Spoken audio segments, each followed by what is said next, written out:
Ladies and gentlemen, thank you for standing by.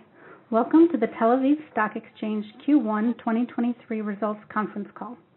All participants are at present in a listen-only mode. Following management's presentation, instructions will be given for the question and answer session. For operator assistance during the conference, please press star 0. As a reminder, this conference is being recorded May 23rd, 2023. The recording will be publicly available on TASE's website. With us online today are Mr. Itai Ben-Zeev, CEO, and Mr. Yehuda Ben-Ezra, CFO. Before I turn the call over to Mr. Itai Ben-Zeev, I would like to remind everyone that this conference is not a substitute for reviewing the company's annual financial statements, quarterly financial statements, and interim report for the first quarter of 2023, in which full and precise information is presented and may contain, inter alia, forward-looking statements in accordance to Section 32A to Securities Law 1968. In addition to IFRS reporting, we might mention certain financial measures that do not conform to generally accepted accounting principles. Such non-GAAP measures are not intended in any manner to serve as substitute for our financial results. However, we believe that they provide additional insight for better understanding of our business performance.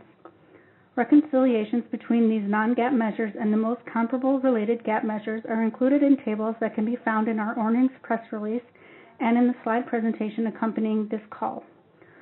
Both can be accessed on the English Maya site and in the investor relations portion of our website at ir.tase.co.il/en. Mr. Ben-Zeev, would you like to begin? Good evening, Israel time, everyone, and thank you for joining us today. I'm happy to host you in our earnings call. In the first quarter of 2023, we saw continued strong performance of our business and record financial results. I'm pleased to announce that our quarterly revenue crossed the 100 million shekels mark for the first time. We also achieved record net profit and adjusted EBITDA numbers of 25.5 million shekels and 44 million shekels, respectively, with adjusted EBITDA margin reaching a record 44%. Our CFO will discuss the financial statements in detail later. Market conditions in the first quarter of 2023 were characterized by elevated volatility and uncertainty. The challenging conditions included the impact of rising inflation and rising interest rates domestically and globally, and compounded by the political turmoil from the proposed judicial overhaul. These conditions negatively impacted equity market valuations and volumes and resulted in a significant slowdown in IPO activity. In our fixed income market, we saw a significant increase in the trading volumes. Despite the challenging market conditions, we are able to maintain a well-balanced trading and clearing environment thanks to the breadth of products traded in our market, including shares, bonds, mutual funds, and exchange-traded funds. We see signs of stabilization in our market, with the judicial overhaul being put on hold in an effort to find national consensus. We are encouraged by S&P latest decision to reaffirm Israel rating outlook, which is a vote of confidence in the Israeli economy and an important boost to the Israeli capital market. As part of our strategic plan, we are committed to improving the liquidity in the market. In 2017, we launched an all-new index methodology that gave companies an incentive to increase the free float by applying the free float brackets, which grant those companies that increase the free float rate a weight bonus in the index. As a result, since 2017 to date, we have seen sales by control groups increase with a corresponding rise in the free float, which to date stands at 63%. Starting November 2023, we plan to launch a new equity index reform, which will provide public companies with a strong incentive to increase the liquidity of the shares through a number of actions, such as structure the IPO to maximize liquidity on the day after the IPO, increasing the free flow held by public liquidity providers such as mutual funds, portfolio managers, and retail investors, diversify and expand the base of long-term investors, and engage the services of primary dealers, all in alignment with the standard practice in leading global indices. The new reform will also exclude off-exchange transactions from the calculation of liquidity ratios and thus creating incentives to move such transactions on the exchange. We believe that the new reform will increase the volume of assets that track TASE indices and will help to enhance trading liquidity in both the short and the long term, which would translate to greater trading volumes. We continue to move forward with Project Eden, the dedicated POC that we have recently announced in collaboration with the Ministry of Finance for the first ever issuance of digital Israeli government bonds on a blockchain-based platform. We have joined forces with 3 leading global technology providers to develop the platform, including smart contract implementation and business process design. Next week, we will be holding a special event at TASE, during which we will run a live test on the platform together with the Office of the Accountant General at the Ministry of Finance and 12 leading local and international banks. We believe that Project Eden is a first and important step in the development of the local digital assets arena and the exploration of innovative trading technologies with the ultimate goal of an advanced, cutting-edge Israeli capital market. We are constantly working to strengthen TASE direct engagement with the public, and as part of what we are developing, the services and data products to support this goal.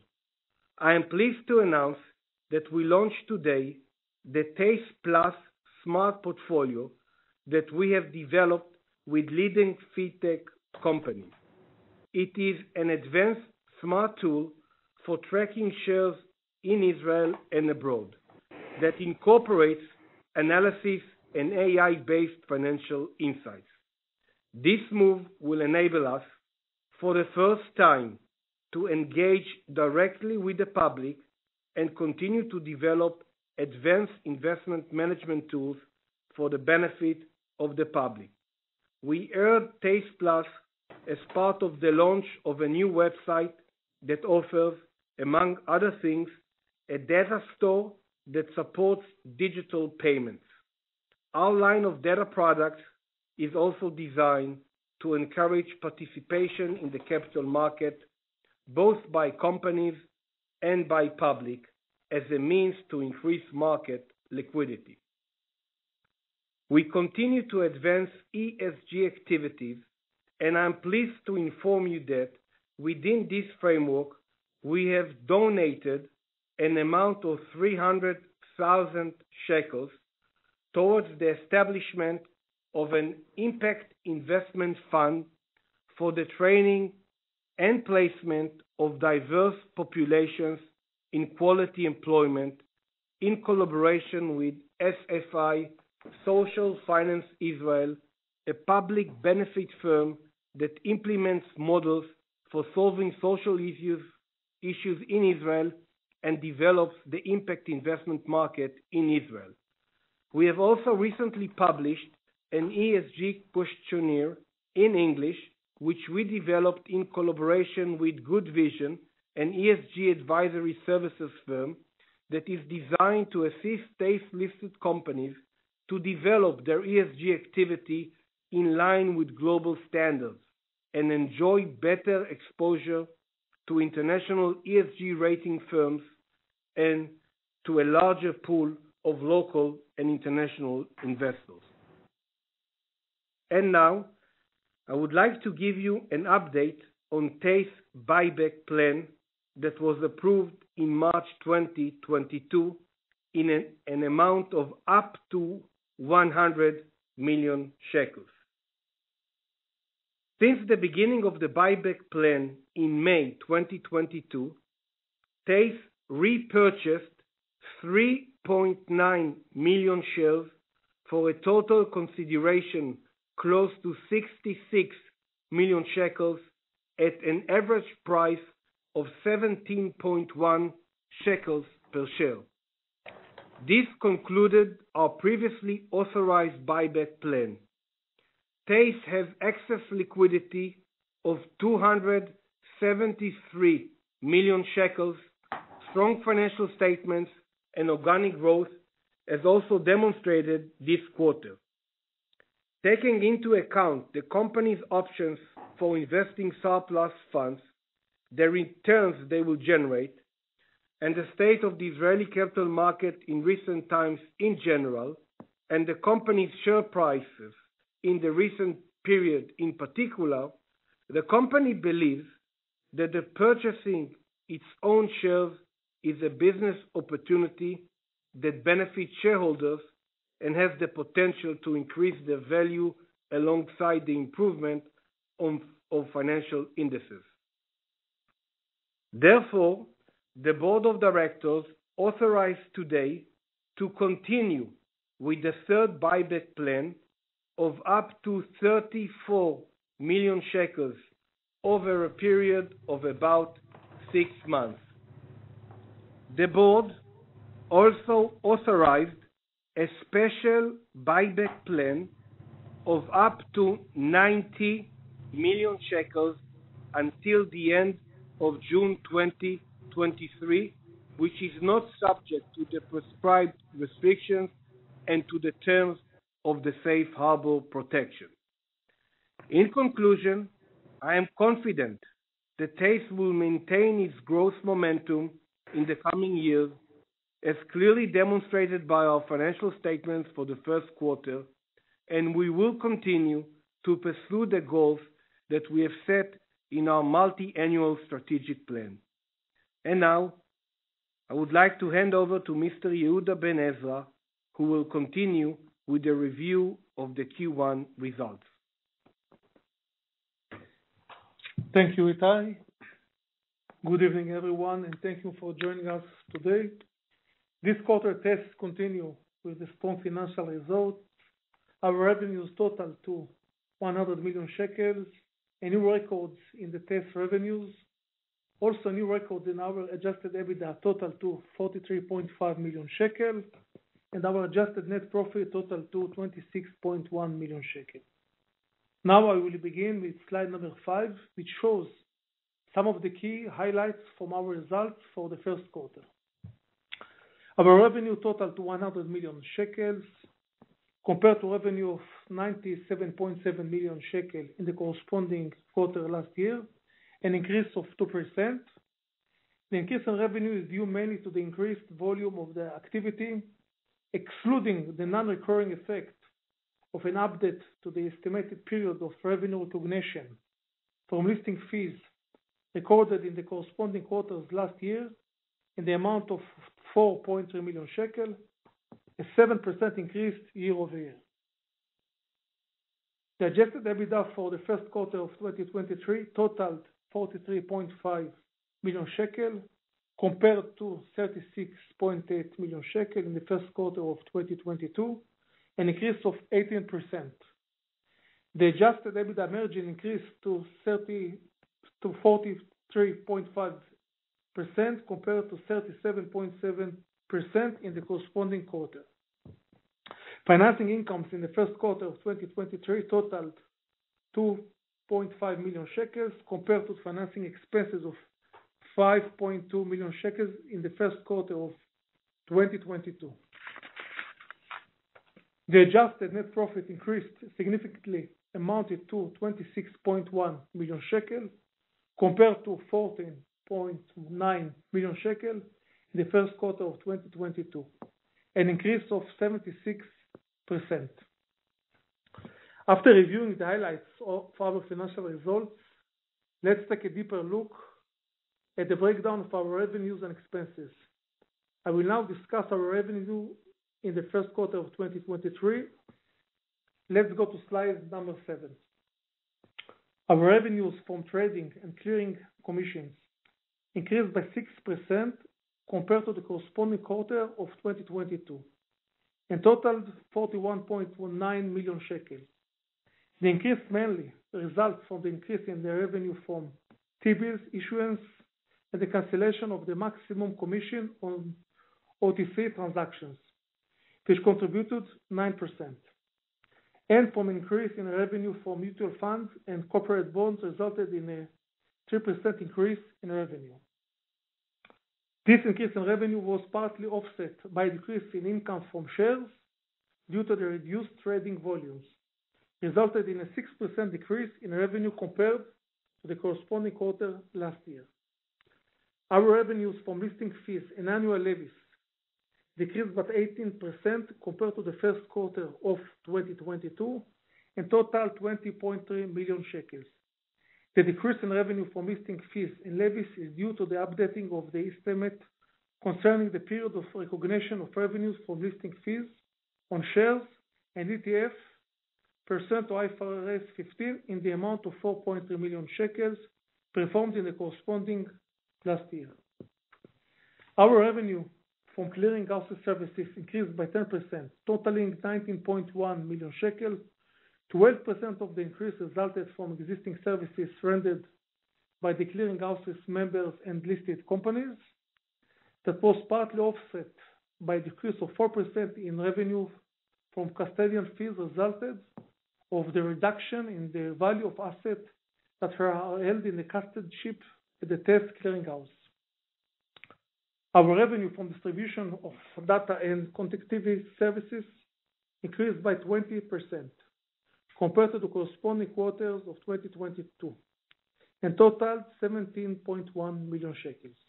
11% of the increase is due to the updating of the index usage price list.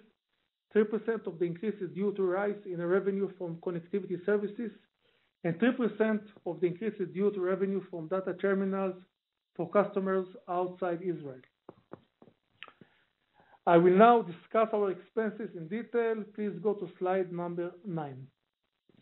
In the first quarter of 2023, our adjusted expenses totaled 69.4 million shekel compared to adjusted expenses of 73.3 million shekel in the corresponding quarter of previous year, a decrease of 5% year-over-year.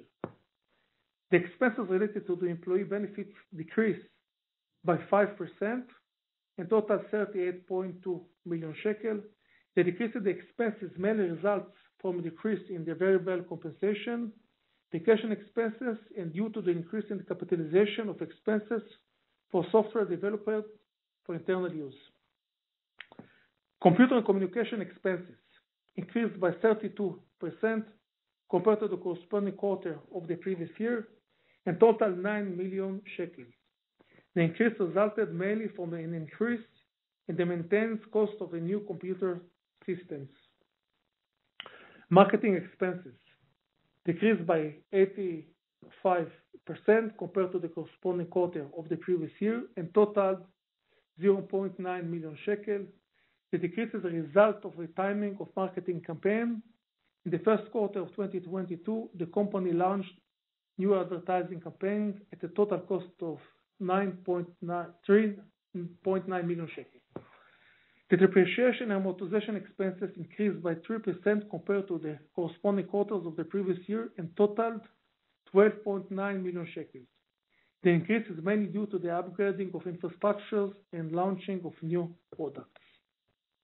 The financing incomes in the first quarter of 2023 totaled 2.5 million shekels compared to financing expenses of 5.2 million shekels in the first quarter of 2022. The transition of financing income this quarter resulted from a positive yield of approximately 0.5% on the company's investment in the market-based securities, as compared to a negative yield of approximately 2.5% in the corresponding quarters last year. In addition, the increase in the interest rate generated interest income on deposits in an amount of 1.5 million shekels. Now I will move to the balance sheet. Please go to slide number 11. As of March 31, our equity totaled 692.9 million shekels. The equity ratio, including the deferred income from listing fees and excluding open derivatives position balance from our clearinghouse activity, is 88% of the balance sheet. We have approximately 401.6 million shekels in cash and investment financial assets. We don't have any financial debt. The excess capital at the end of the first quarter totals 650 million shekels compared to 613 million shekels at the end of 2022.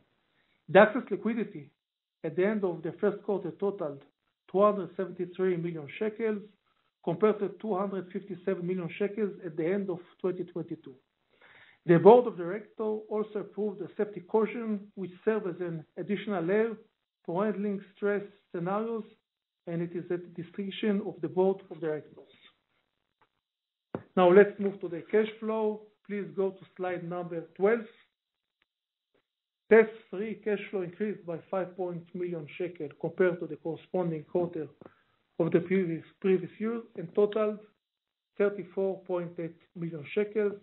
Operating performance contributed to the first quarter of 2023 cash flow of 1 million shekels and 4.2 million shekels from the decrease in investing activities is due to the timing of implementation of the group investment work plan in the quarters. And with that, I will turn the call back to our moderator to conduct the Q&A. Thank you. Ladies and gentlemen, at this time we will begin the question and answer session. If you have a question, please press star 1.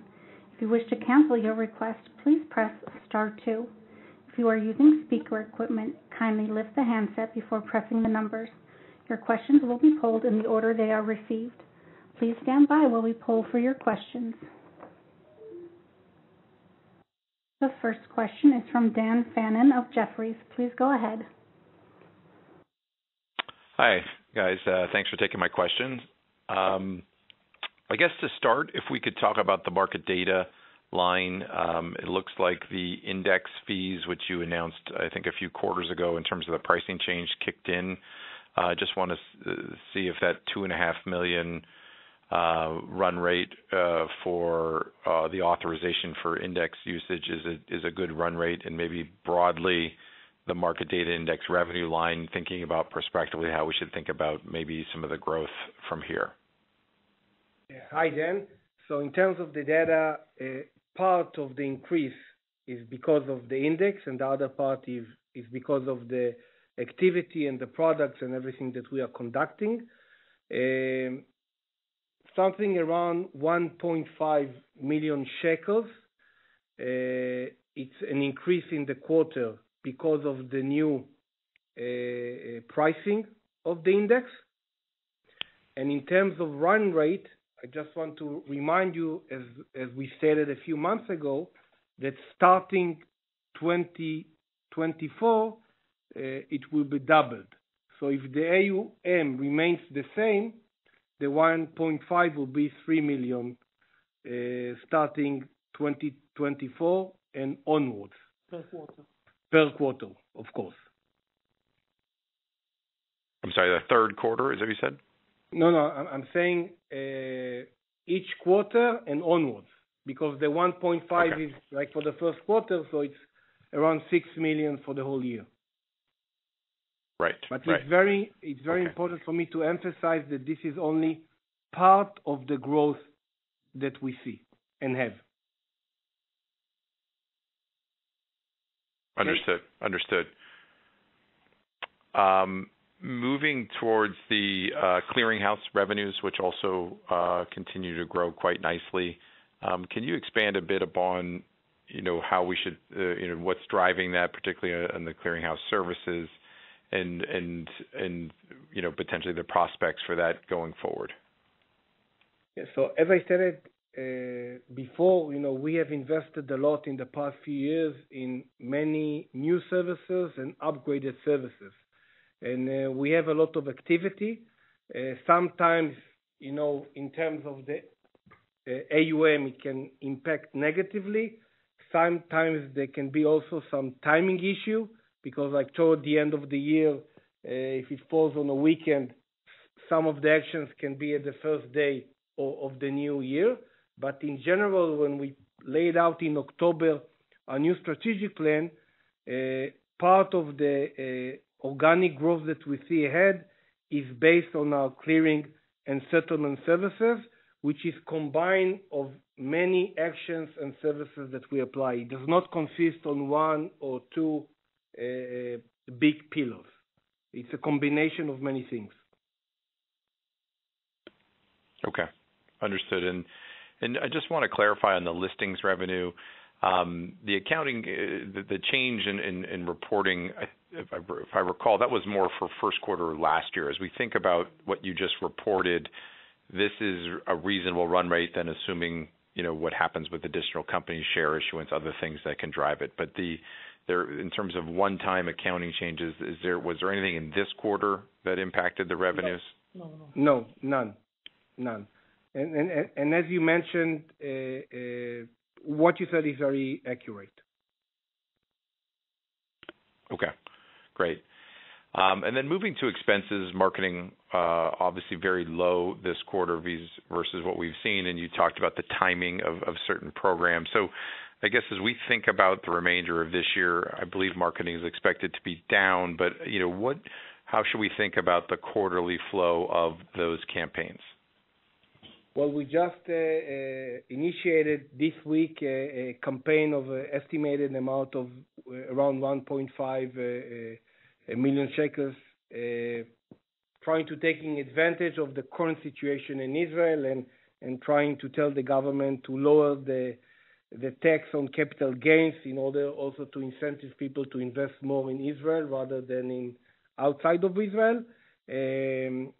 I think that, bear in mind that we have completely control, obviously, on the marketing expenses, and this is also part of the public attention and things that we believe that is valuable for us to push.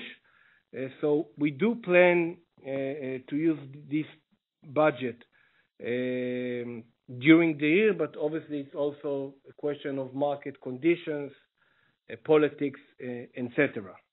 And also when you compare to the first quarter of last year, in the first quarter of last year and also the second quarter of last year, we still had the last sponsorship that we had for the Israeli Soccer League.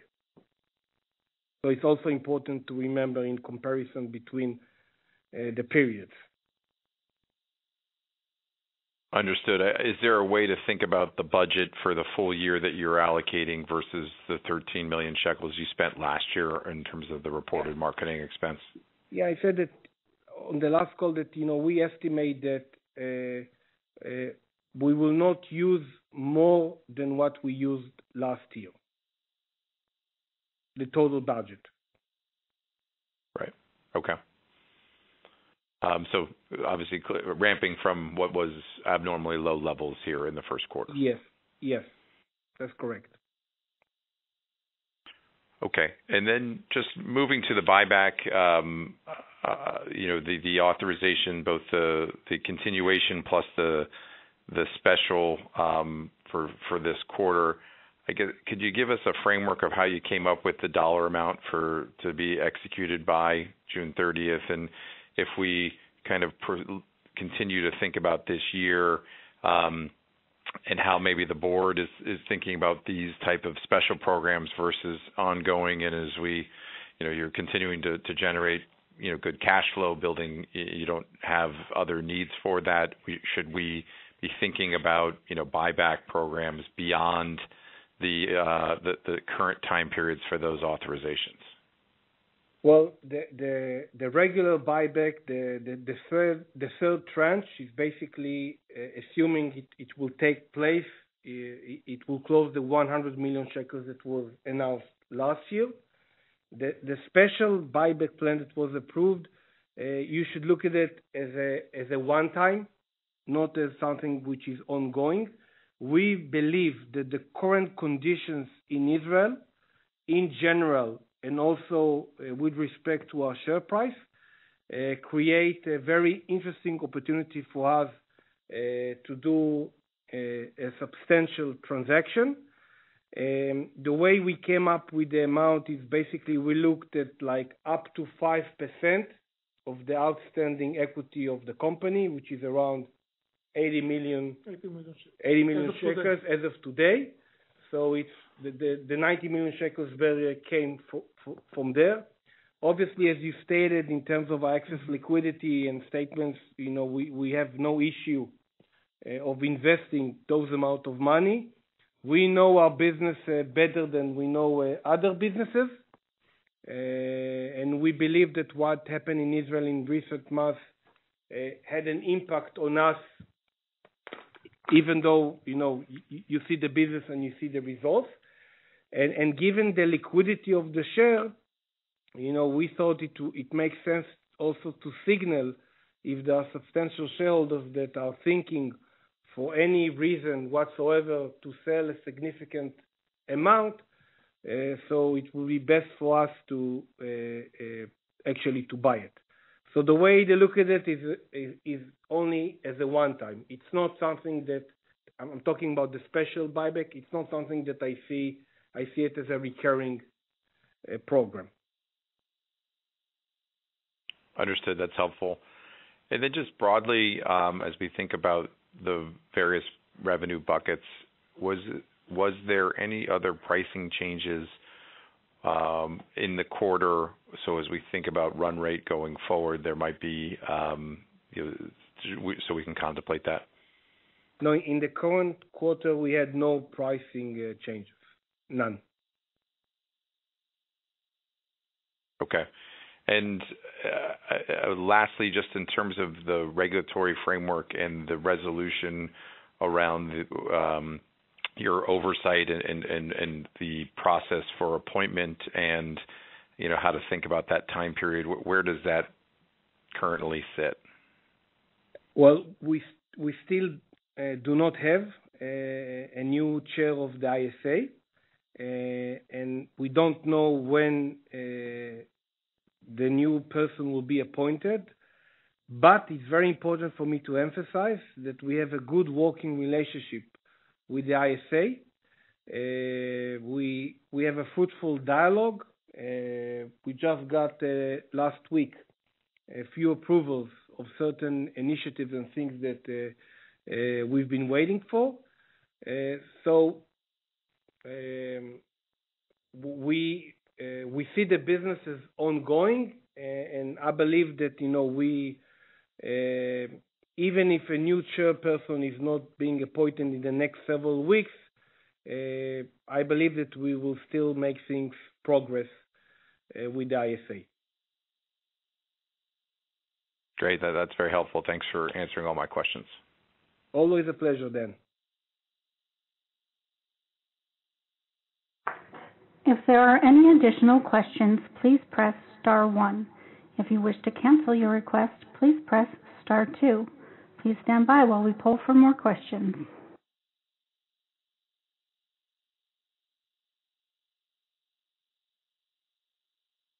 There are no further questions at this time. This concludes the Tel Aviv Stock Exchange Q1 2023 results conference call. Thank you for your participation. You may go ahead and disconnect.